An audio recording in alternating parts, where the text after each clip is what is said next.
নিজের বংশ, নিজের ইজ্জত।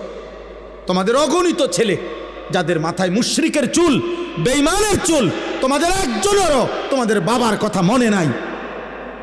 তোমার বাবা এমন ছিল না, তোমার বংশ এমন কারো চুল নাই। বিগত 100 বছরে তোমার ফ্যামিলির কেউ এমন চুল রাখে নাই। তুমি কোন বেঈমানের মতো চুল রাখছো? মানে তুমি এই প্রথম তোমার বংশ থেকে, তোমার ধর্ম থেকে তুমি নিজেকে সম্পর্ক বিচ্ছিন্ন করে দিলা। এর পরের জেনারেশন যদি তোমার হাতে তৈরি হয়, তোমার আমার সন্তান, আমি আমার বাবার সন্তান, আমার বাবা টুপি মাথায় দিছেন, আমিও আজও টুপি মাথায় দেই। আমার বাবা দাড়ি রাখছেন, আমি আজও দাড়ি রাখি। আমার বাবা মৃত্যু পর্যন্ত পাঞ্জাবি পরছেন, আমি আজও পাঞ্জাবি পরি।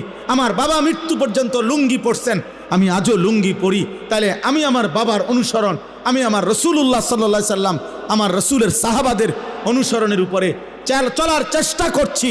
কিন্তু তুমি তো তোমার আল্লাহ